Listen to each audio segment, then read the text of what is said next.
오늘 하나님 말씀은 에베소 4장 7절에 2절까지 보겠습니다. 에베소서 4장 7절에서 12절. 찾으신 줄 알고 제가 읽겠습니다. 우리 각 사람에게 그리스도의 선물의 분량대로 은혜를 주셨나니 그러므로 이르기를 그가 위로 올라가실 때에 사로잡혔던 자들을 사로잡으시고 사람들에게 선물을 주셨다 하였도다.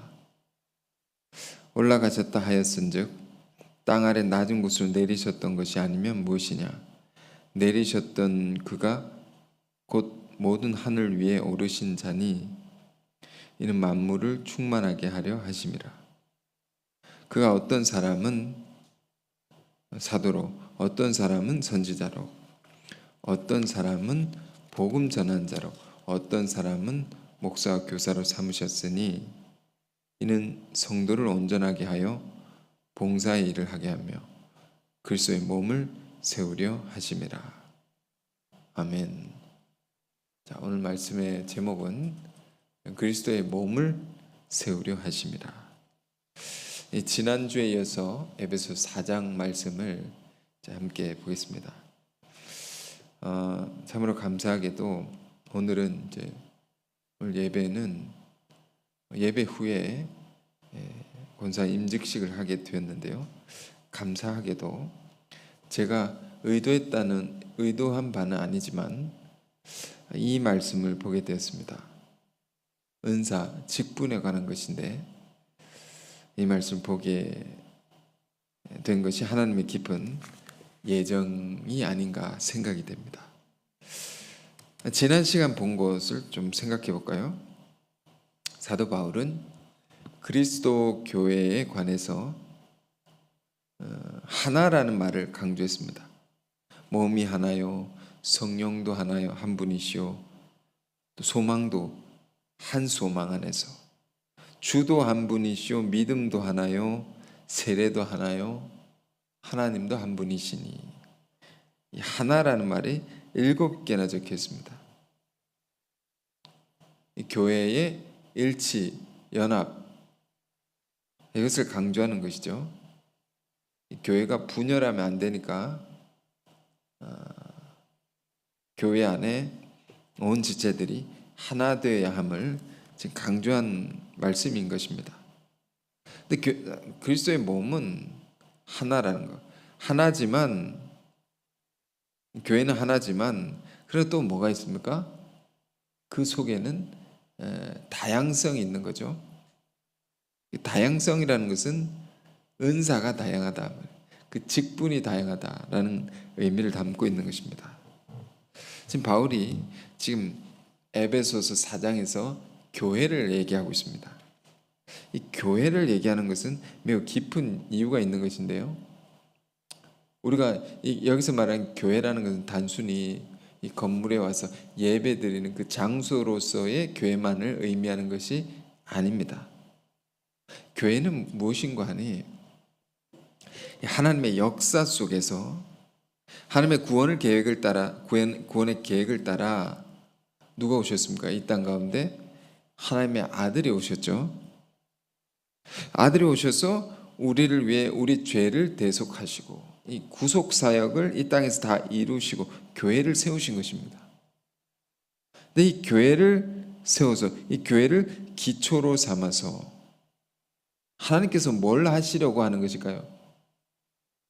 그것은 하나님의 나라를 이루려는 거죠. 본문의 제목이 그리스도의 몸을 세우려 하십니다. 이 말에 나중에 이제 마지막 부분에 말씀드릴 텐데요. 하나님의 나라, 거대한 그리스도의 몸을 가리키는 것입니다. 그 하나님의 나라를 이루기 위해서 교회를 세운 것이다. 근데 이 교회는 하나여야 된다는 거죠. 그러니까 이 교회는 매우 특별한 것입니다. 세상에 많은 종교의 단체 중에 하나가 아닌 것입니다. 여러 기관들 중에 하나가 아닌 것입니다. 그것은 하나님께서 태초부터 꿈꾸신 하나님의 나라를 이루기 위한 그리스도의 몸된 교회죠. 자, 이게 좀 오늘 조금 어떤 면에서 어려울 수 있습니다. 그러나 잘 이렇게 이해해 보려고 노력해 보십시오. 하나님의 역사를 이제 도식화해 봅시다. 매우 의미 있는 이 성경을 이해하면서 하나님의 역사를 이해함에 있어서 매우 의미 있는 도표 하나가 있습니다. 자, 이게 수학 시간 아니지만 그러나 이걸 잘 이해해야 됩니다. 이 머릿속에 담고 계속 생각해 봐야 됩니다. 이제 이렇게 여러분 쪽에서 보면 이렇게 도표가 있다. 이렇게 수직적인 게 있고 수평적인 게 있죠. 자, 그림을 그립니다. 이걸로 그리면 좋은데 그러나 생각을 해보죠. 여기서 이 꼭지점에서 올라가는 선이 있습니다. 밑에 꼭지점에서 올라가는 선이 있고 여기서 보면 위에서 내려가는 선이 있습니다. 여러분이 볼 때 X자가 그려지죠. 도표에서 이렇게 하나님의 역사를 아주 간단히 설명해 주는 도표입니다. 두 개의 선이 있습니다. 하나는 위에서 내려오는 선이 있죠. 또 하나는 아래에서 올라가는 선이 있습니다. 위에서 내려오는 선은 뭐를 의미하냐? 하나님께서 구원의 역사를 펼치신 이후로 죄악이 가득한 세상에서 죄가 점점점 소멸되어 가는 과정을 보여주는 거죠. 이 역사는 죄가 소멸되어 가는 과정이라고 할 수 있습니다. 또 아래서 밑바닥에서 올라가는 선이 있죠. 이것은 죄악이 아니라 의, 선 이런 겁니다. 의의 세력, 선한 힘이 처음에는 죄가 가득한 세상 속에 그게 얼마나 미약하겠습니까? 노아의 시대를 보면 죄가 가득한 시대였죠. 노아 한 사람이 중요한 것이죠. 거의 없는 것 같습니다. 그런데 미약하지만 점점 커져갑니다. 하나님의 역사는 그 시작은 미약하지만 나중은 장대해지죠. 그래서 점점 커져가는데 이 교차점이 있죠. 교차점. 오늘 무슨 수학 시간 같지만 정말 중요한 도표이기 때문에 이 교차점은 뭡니까? 선악의 역사가 처음에는 악이 컸는데 선이 작았고 점점점 이렇게 악은 줄어들고 선은 커지면서 이게 역전되는 한 지점입니다. 선악의 역사가 역전이 되는, 그러니까 의가 죄를 이기게 되는 그 한 기점, 그게 뒤집히는 한 기점입니다. 그 교차점이 의미하는 게 뭡니까? 하나님의 역사에 있어서 예수 그리스도의 오심인 것입니다. 그분이 오심으로 역사가 역전된 것입니다. 의가 죄를 이기고 선이 악을 이기게 된 것입니다. 예수님 오심으로. 그러니까 자, 다시 도표 들어갑니다. 구약의 모든 역사, 이건 이 교차점을 향해서 역사가 온 것입니다. 그러니까 구약의 모든 역사는 온 인류를 구원할 메시아가 오심을 준비해 왔고 오심으로 그 역사는 끝나는 겁니다. 그리고 새로운 역사가 시작되죠. 그리스도가 오심으로. 그리스도가 오신 이유는 뭐라고 했습니까? 선악이 역전되는 그 시작점이죠. 그분 한 분 예수 그리스도가 이 땅에 오심으로 이전과 전혀 새로운 의의 역사가, 선의 역사가 힘을 얻어서 이 전부터 점점점 이게 도표로 보면 이렇게 점점점 커져 나가죠. 그죠?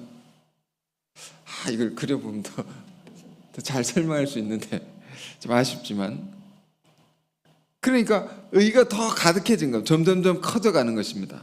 이 세상이 너무 끔찍한 일이 여전히 많다 하지만, 그러나 죄가 점점점 힘을 잃어가고 있는 것입니다. 하나님의 역사가 그렇기 때문에. 그래서 결국에는 뭐냐 말이면 이 교차점에서 시작된 한 분 그리스도, 하나의 점과 같은 것이 점점 커지는 겁니다.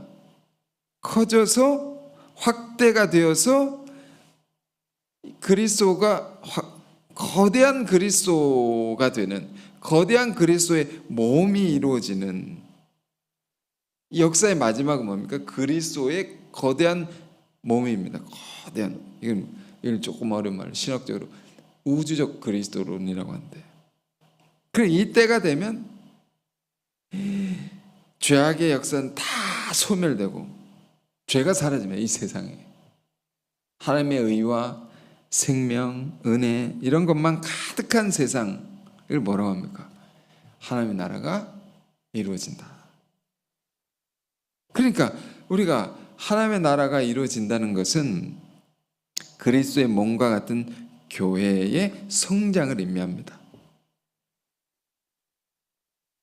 이 그리스도의 몸된 교회라고 우리가 표현하는데, 그리스도의 몸된 교회는 하나입니다. 하나. 자,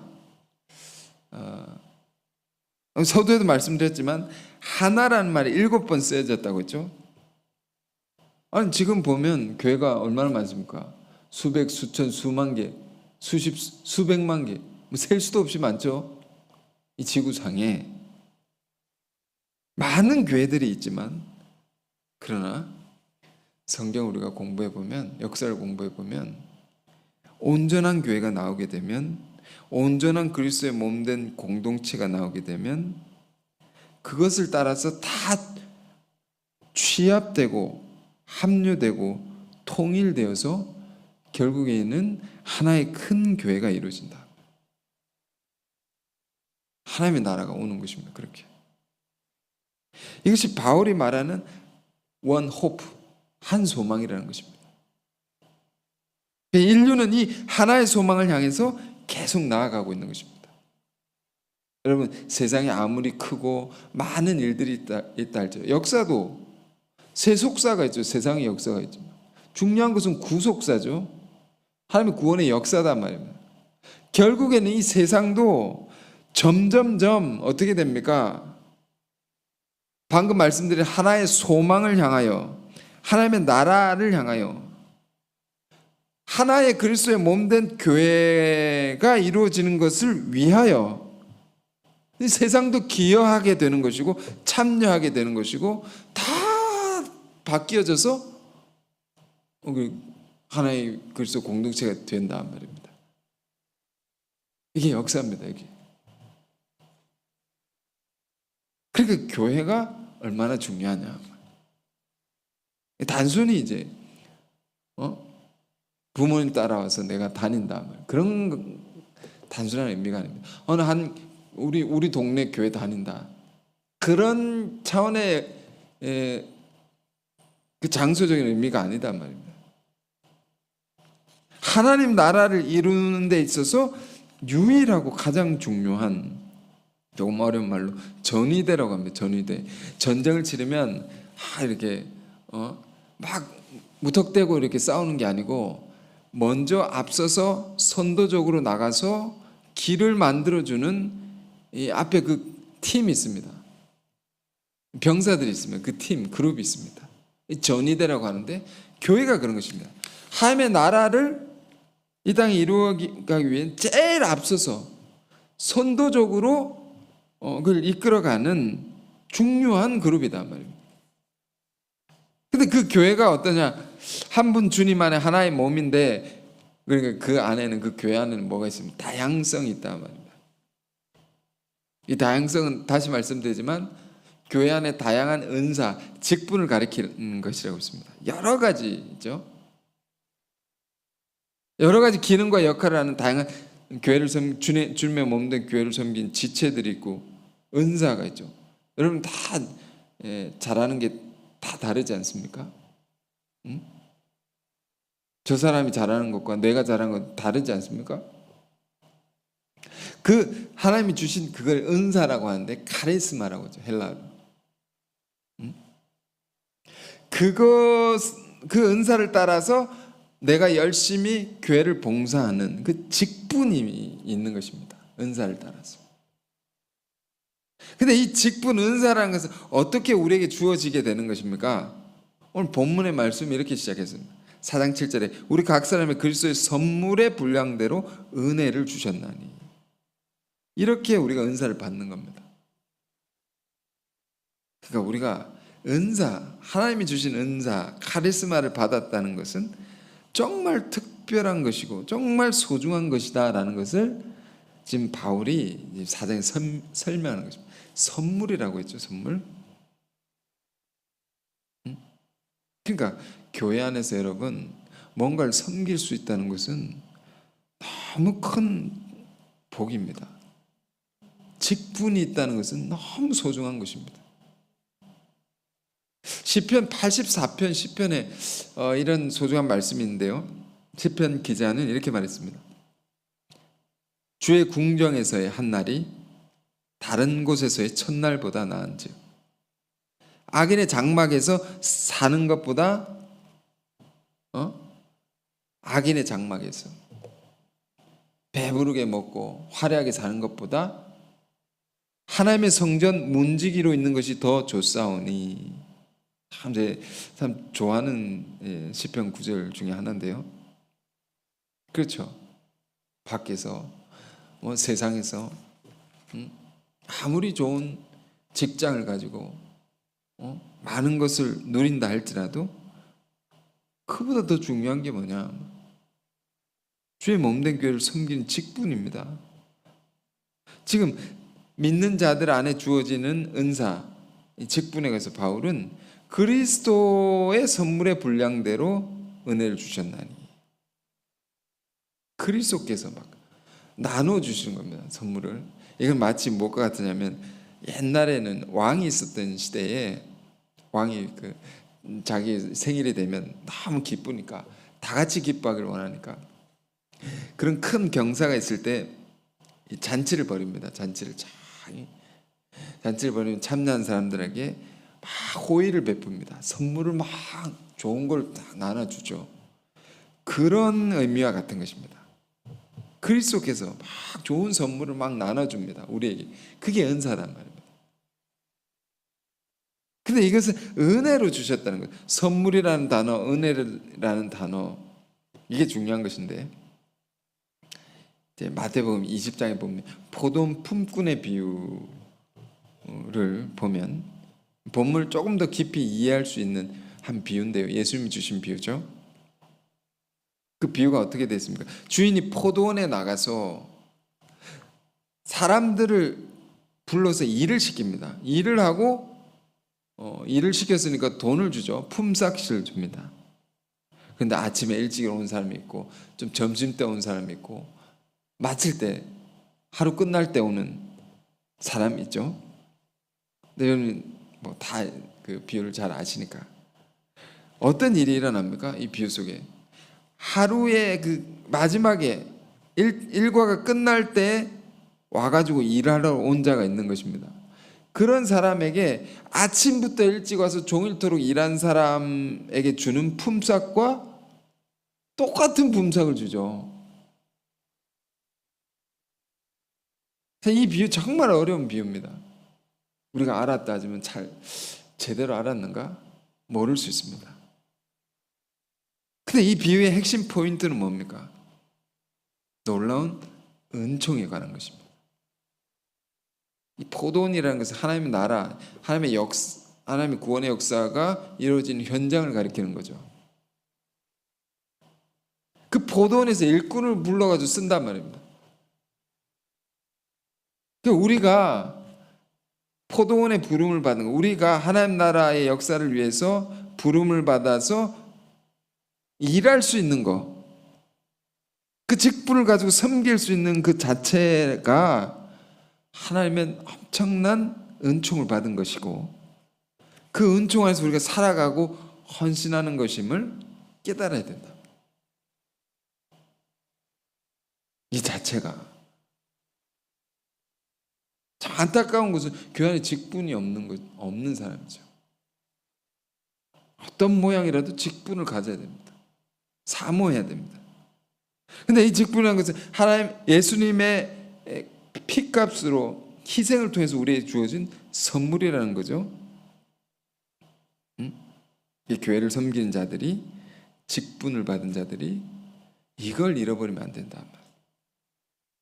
이 직분이 높고 낮음이 없는 것입니다. 사실 차별은 없다 하면, 차이는 있다. 이런 직분 저런 직분 다르죠. 차이는 있죠. 그러나 차별은 없다 하면 다 귀한 것이라는 말입니다. 다 죄인들에게, 아무 받을 자격 없는 자들에게 주신 선물과 같은 것입니다. 이 직분이. 물론 우리가 직분을 충성되게 감당한다는 것은 사실은 쉬운 일이 아닙니다. 쉽지 않습니다. 죽도록 충성하라. 고린도 교우들에게 바울은 그런 말을 했지만 얼마나 어려운 일입니까? 돈을 받아서 하는 일도 아니고, 사람의 인정을 받기 위해서 하는 일도 아니고, 주님이 주신 사명을 따라 하는 일이기 때문에 결코 쉽지 않습니다. 쉽게 가볍게 여길 수도 있는 것이고, 열심히 안 할 수도 있는 것이고, 그러나 모든 직분을 맡은 자들이 기억해야 할 것은 이 그리스도의 놀라운 희생으로 우리에게 주어진 선물이다. 왕이 이렇게 나눠주는 선물, 호의를 베푸는 정말 귀한 것을 우리가 받은 것이다. 그 은혜를 받은 것이다. 이걸 기억해야 된다는 거죠. 아, 선물이구나. 선물 받고 함부로 합니까? 그렇지 않죠. 귀한 것을 좀 귀하게 여긴 거죠. 자, 그것을 바울은 좀 더 설명을 하는데요. 바울이 이제 성경을 얼마나 많이 읽었습니까? 막 이 편지를 쓰는데도 성구가 떠올라가지고 성구를 인용하면서 우리가 받은 직분이 얼마나 큰 은혜로 주어진 것인가를 설명합니다. 그게 시편 68편인데 인용하는 내용이 8절입니다. 그러므로 이르기를 그가 위로 올라가실 때 사로잡혔던 자들 사로잡으시고 사람들에게 선물을 주셨다 하였도다. 여러분, 이 성경 그냥 읽으면 도대체 무슨 말인지 알 수 없습니다. 알 수 없습니다. 이렇게 너무 어렵지 않습니까? 한글인데 이게 영어가 아니지 않습니까? 그런데 이게 어려운 것입니다. 그래서 제가 최대한 이해하실 수 있도록 설명해 드립니다. 바울이 무슨 얘기를 하냐? 시편 68편을 이제 인용을 해서 거기 보면 시편은 시죠, 시를 썼는데, 시편에 기록한 사람이 썼는데 어떤 내용이 있냐면 하나님이 거룩한 전쟁을 치르시면서 막 이기시는 겁니다. 이기셔서 적들을 포로로 삼으시고, 또 전쟁을 이기게 되면 얻는 게 있죠. 이기고 나면 그 적군이 가지고 있었던 모든 물건을 다 취할 수 있죠. 이겼으니까. 그걸 전리품이라고 합니다. 하나님께서 거룩한 전쟁에서 승리하시고 막 전리품을 받으신다라는 내용의 시편에 시가 있습니다. 그 전리품이 뭡니까? 승리자가 전쟁의 승리 선물이라는 겁니다. 하나님께서 막 위로 올라가시면서 받으신 선물처럼 우리가 받은 은사, 교회 안의 직분이라는 것도 무엇과 같으냐? 주께서 우리를 위해서 영적 전쟁에서 승리하시고 우리에게 나누어 주시는 그 선물이다. 전리품이다. 전쟁에 승리한 게 얼마나 어려운지 아십니까? 목숨을 걸고 싸워야 되는 거죠. 그렇게 싸워서 얻은 것이니까 얼마나 귀한 것이겠냐. 뭐가? 은사가, 뭐가? 우리 직분이. 그러면서 9절에 또 어려운 말이 나옵니다. 올라가셨다 하였은즉 땅 아래 낮은 곳으로 내리셨던 것이 아니면 무엇이냐. 도무지 알 수 없는 말이죠. 무슨 말입니까? 자, 보십시오. 우리가 전하는 복음이라는 것은 뭡니까? 하나님의 아들이 저 하나님과 같은 자리에 저 높은 곳에 계신 하나님, 하나님과 같은 자리에 계셨는데 내려오셨단 말입니다. 이 땅 가운데 인간의 자리에 내려오셔서 우리 인간의 죄를 담당하시고 구속하시고 우리를 위해 죽으시고 부활하시고 승천하신 이 모든 이야기가 복음이라고 하죠. 이 복음은 승전보입니다. 에반겔리움, 헬라어로 에반겔리움, 승리의 소식. 그러니까 뭘 승리한 것이냐? 예수 그리스도께서 이 땅에 오셔서 우리를 죄 많은 이 세상 속에 오셔서 죄인된 우리를 살리기 위해서 치열한 싸움을 하셨단 말이에요. 목숨을 걸고 죽기까지, 피 흘리면서까지 그 싸움에서 승리하심으로 말미암아 그 죽기까지 낮아지시고 하나님의 뜻에 복종하심으로 말미암아 이 십자가죠. 그렇게 이기심으로 말미암아 하늘로 올라가셨다. 하늘로 어떻게 올라갑니까? 비행기 타고 올라갑니까? 물리적인 이야기가 아니죠. 그럼 뭡니까?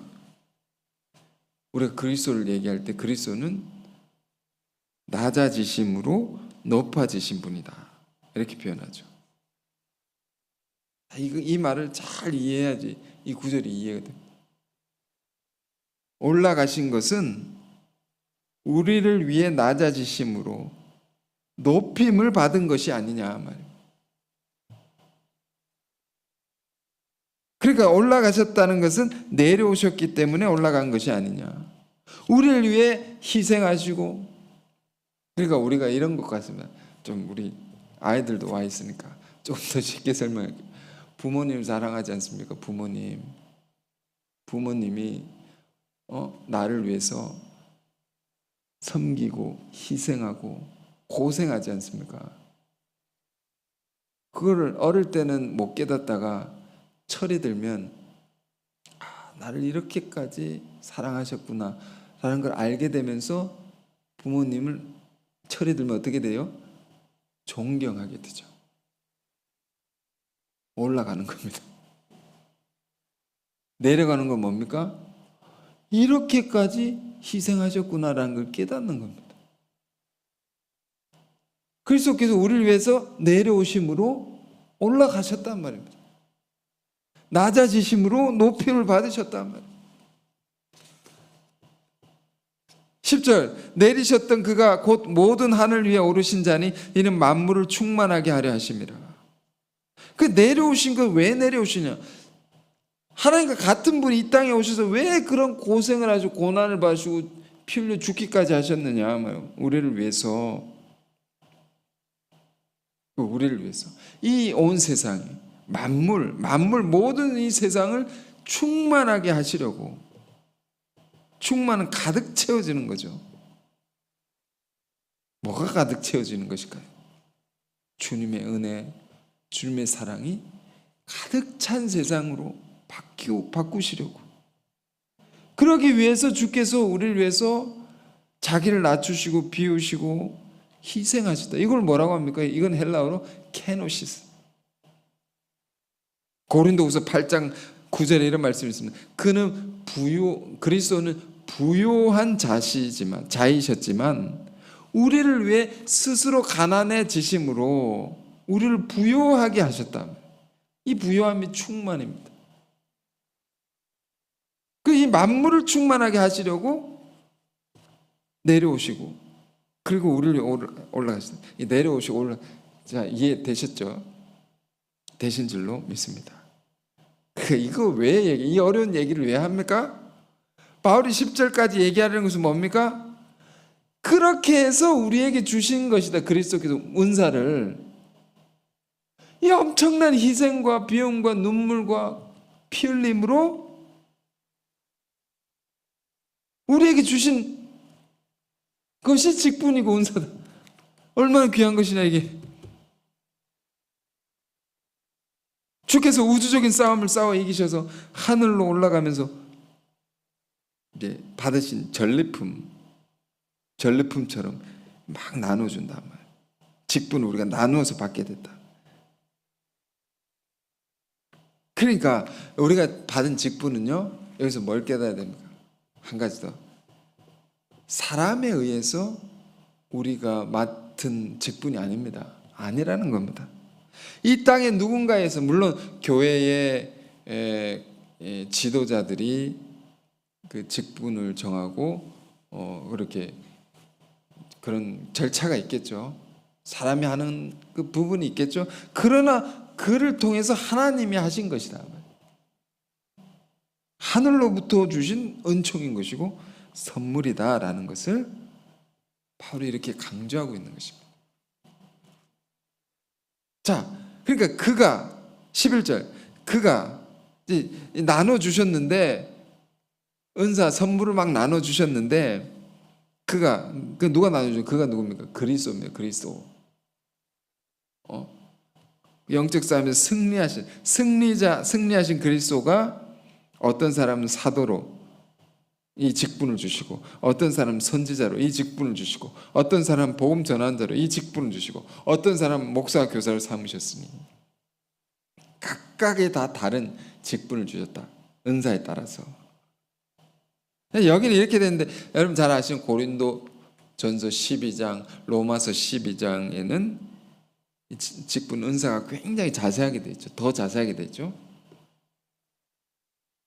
또 하나 은사 직분에 관련해서 우리가 봐야 될 말씀, 스가랴서 1장에 있죠. 이건 깊이 들어가면 어려워지니까 거기 보면 직분이 4개로 나와 있으면 4개 대장장이, 4명의 대장장이, 4명의 뿔이라고도 하고 4개로 되어 있습니다. 예언인데 이 예언이 가리키는 4개의 뿔, 4개의 대장장이, 이게 뭘 가리키는 겁니까? 교회를 지탱하는 4개의 직분을 말하는 것입니다. 그 4개가 뭐죠? 이런 말씀도 있고 저런 말씀도 있고, 정리를 해보면 딱 4개다. 크게 4개다. 사도가 있고, 예언자가 있고, 뭐가 있습니까? 교사가 있고, 집사가 있다. 그 위에 사도와 예언자, 사도는 오늘날로 이제 목회자죠. 교회를 대표하고 하나님의 말씀을 이제 선포하는, 예배를 집전하는 사람이죠. 목회자라고 할 수 있고, 예언자는 기도하는 사람이죠. 우리 기관으로 엘림이 있지 않습니까? 그것만 하시는 분들 계시죠. 그리고 교사는 주신 말씀을 받아서 사도를 통해서 전해진 말씀을 잘 풀어서 많은 이들이 깨달을 수 있도록, 될 수 있으면 많은 사람들이 그 말씀을 더 잘 알 수 있도록 힘쓰는 자죠. 교사, 가르치는 자죠. 그리고 집사가 있죠. 집사는 봉사하는 자죠. 몸으로 교회를 물질로, 몸으로 이렇게 섬기는 사람들이죠. 교회 공동체에 일용할 양식을 공급하고, 또 고아와 과부, 어려운 사람을 섬기는 그 귀한 직분이죠. 이렇게 크게 4개로 볼 수 있습니다. 근데 오늘은 이제 권사 임직식을 하는데, 권사는 뭘까요? 권사. 성경에 권사라고 되어 있습니까? 권하는 자. 근데 미국 감리교에서 권사는 직분으로 분명히 이렇게 정해지게 되는데, 권사는 말 그대로 권하는 자입니다. 권면을 말하는, 권면하는 거. 어려운 지체들, 교회 안에 있는 어려운 지체들 솔선해서 잘 먼저 도와주고 힘을 주고 권면하고, 이렇게 하면 신앙에 유익이 있다, 위로해주고. 되게 이제 권사 직분을 맡는 분들은 되게 집사로서 교회를 위해 오래 섬기고 봉사를 하다 보면 어떻게 됩니까? 집사로서 오래 섬기게 되면 교회 안에 어려운 사람이 어떤 사람들이 있고 그 사정들을 잘 알게 됩니다. 그럴 수밖에 없겠죠. 그러면서 그들을 돕는 일을 계속 한동안 오래 하다 보면 이 경험이 많아지고 경륜이 오래되면 이런 사람 이렇게 도와야 되겠구나, 저런 사람 저렇게 위로해야 되겠구나, 이런 거를 갖게 되는 거죠. 그래서 더 많은 사람들을 위로할 수 있고, 더 많은 사람들에게 힘을 줄 수 있고, 도움을 줄 수 있고, 권면을 줄 수 있는 그런 사람이 되겠죠. 그러니까 집사로서 많이 섬기신 분들이 더 많은 이들을 위로하고 도우라고, 더 많은 이들을 이렇게 세우라고 맡겨진 직분이 권사라고 할 수 있습니다. 아시겠습니까? 그 네 가지 직분으로 보면 권사도 집사에 속한 것이죠. 그러니까 교회 안에 우리가 더 큰 은사를 사모하라 이런 말씀이 있듯이, 더 큰 직분을 사모해서 맡는다는 것은 더 많이 섬기라고 맡는 것입니다. 더 많이 희생하라고 맡는 것입니다. 누구보다 높아져서 군림하라고 맡는 것이 아닙니다. 더 많이 희생하라고 주신 거구나. 부족한데 그렇지만 더 하라고. 자, 그래서 바울은, 자, 본문 이제 좀 보겠습니다. 본문이 뭘 얘기하고 있습니까? 우리가 교회 안에서 받는 직분은 놀라운 은총으로 받는 것임을 우리가 알아서 그걸 소중히 여기고 감사하며 그 직분을 다 감당하라. 그런데 그러면서 바울이 마지막 구절입니다. 이제 마지막 구절. 이 직분을 왜 주셨는가라는 것에 대해서 그 이유 목적을 세 가지로 말하고 있습니다. 12절입니다. 이는 성도를 온전하게 하여 봉사의 일을 하게 하며 그리스도의 몸을 세우려 하심이라. 이것이 우리가 직분을 받은 목적입니다. 다른 말로 사역이죠. 사역을 우리에게 주신 목적입니다.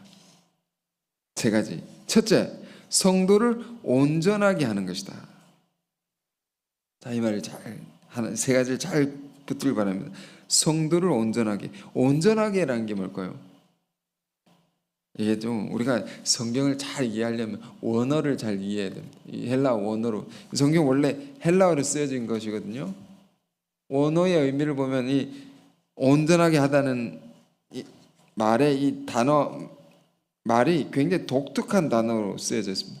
사용하는 언어가 외과 의사가 병자를 치료할 때 쓰는 단어입니다.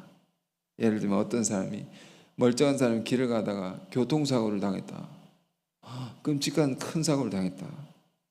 생각해보세요. 그러면 그 몸의 뼈가 으스러지고 찢어지고 상처가 나고 피투성이가 되겠지 않겠습니까?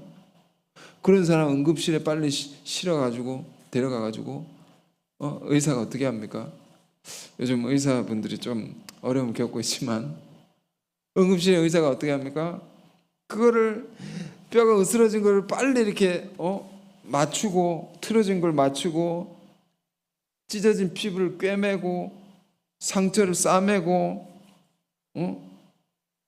이런 것들을 하는 거죠. 의사가 병을 치료하는 과정, 이것이 온전하게 한다는 말의 원어의 뜻입니다. 교회 직분을 맡은 사람은 이런 일을 하기 위해서 세워졌다는 거예요. 사실 교회란 어떤 곳입니까? 우리의 교회는 천국의 모형이라고 하지만 사실은 죄인의 공동체입니다. 문제가 많은 사람들이 모여 있는 곳이 사실은 교회입니다. 근데 모여 있기만 하는 것이 아니라 세상을 살면서, 죄악된 세상을 살면서 정신적으로나 마음으로나 여러 가지 면에서 영혼육 모든 면에서 찢기고 상처 입은 영혼들, 부서지고 무너지고 그런 쓰러진 영혼들이 이게 와가지고 여기서 치유를 받는 곳입니다. 교회는. 그런 사람들이 뼈를 맞추고 으스러진 걸 굳게 하고 상처를 싸매고 꿰매고 치료를 받는 곳이 교회다. 교회는 그러니까 어떤 곳이라고요? 의인들이, 건강한 사람들이 있는 곳이 아닙니다. 사실은 교회는 영적인 병원입니다. 이걸 알아야 됩니다. 저 사람 왜 이러나? 저 사람 왜 저러나? 이런 문제 있다. 저런 죄를 지었다. 원래 그렇기 때문입니다. 교회는 그런 사람들이 가득한 곳입니다. 주님의 은혜로, 주님의 말씀으로 치유받는 곳입니다. 그러니까 잘 치유하라고 주님께서 우리를 직분을 주시고 먼저 우리가 와가지고 다음에 오는 사람들을 그러기 위해서 우리를 부르셨다라는 것을 기억해야 하겠습니다. 그리고 직분을 주신 두 번째, 봉사의 일을 하게 하며, 봉사의 일을 하게 하며 이렇게 되어 있죠. 그러니까 본래 온몸이 고장 나가지고 교회에 옵니다. 전도가 돼가지고 예수 그리스도의 은혜를 알고 이게 어떻게 됩니까? 아픈 곳 깨매고 싸매고 치유해서 이제 건강해져서 어디까지 가야 됩니까? 주의 일을 잘할 수 있는 일꾼이 되어야 되죠. 일꾼이 되게 하기 위해서 직분을 주셨다. 그러니까 문제가 많은 사람 잘 이렇게 세워서 함께 동력할 수 있는 사람으로 힘있게 세워가는 겁니다. 그런 거 잘하라고 직분을 주셨다. 그러니까 우리 신앙이 건강하다는 것은 뭘 의미합니까? 우리가 주님의 몸된 교회의 일꾼으로 열심히 섬기며 사는 것이 건강한 상태단 말입니다. 주의 나라와 뜻을 위해서 헌신하는 자가 건강한 자다 말입니다. 그런 사람으로 세워지도록 여러 면에서 우리가 치유하고 돌보고 위로하고 기도해주고 하는 일, 그게 우리에게 주신 직분을 주신 두 번째 이유입니다. 자, 마지막입니다. 그래서 결국 뭘 하려고 하는? 그리스도의 몸을 세우려 하심이라. 이제 여기서 말하는 그리스도의 몸은 우주적인 그리스도의 몸을 가리키는 겁니다. 우리가 지체 한 사람 한 사람을 주님의 형상대로 회복해서 건강하게 든든하게 세워서 다 함께 동력함으로 그리스도의 몸, 하나님의 나라를 함께 이루어가게 하려 합니다. 그 하나님의 나라, 그리스도의 몸 된 공동체를 이 땅 가운데 이렇게 세우기 위함이다. 이걸 위해서 우리 직분을 주셨구나. 이걸 위해서 은사를 주시고 직분을 주시고 이런 깊은 뜻이 있었구나 라는 것을 여러분 잘 아시겠죠? 자, 여러 말씀들이 있었지만 너무 주옥 같은 말씀의 깊은 의미여서 여러분 늘 생각하시고 이 말씀 기억하면서 우리에게 맡은 직분에 정말로 감사한 마음으로 충성을 다해 섬기는 모두가 되길 바랍니다. 자, 여기까지 보겠습니다. 기도하겠습니다. 은혜로우신 주님, 우리가 받은 은사, 우리가 받은 직분이 얼마나 귀한 것인지 우리가 깊이 깨닫게 하옵소서.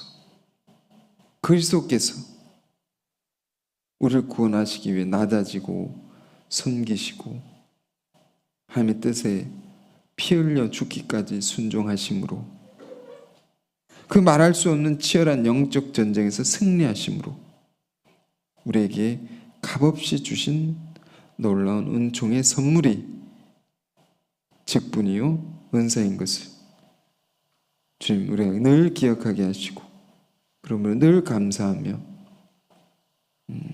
그 직분을 충성되이 감당케 하옵소서. 한 분 하나님, 한 분 성령 안에서 그리스도의 한 몸과 같은 교회 안에 다양한 은사, 다양한 직분이 있다 했습니다. 그것을 우리에게 주신 것은 다 성도를 온전하게 하며 봉사의 일을 하게 하며 그리스도의 몸을 세우기 위함이라 하셨어요. 이 깊은 뜻과 목적을 따라서 더욱 힘써 주를 섬기는 모든 직분자, 사역자, 지체들이 다 되게 하여 주옵소서. 예수 그리스도 이름으로 기도했습니다. 아멘.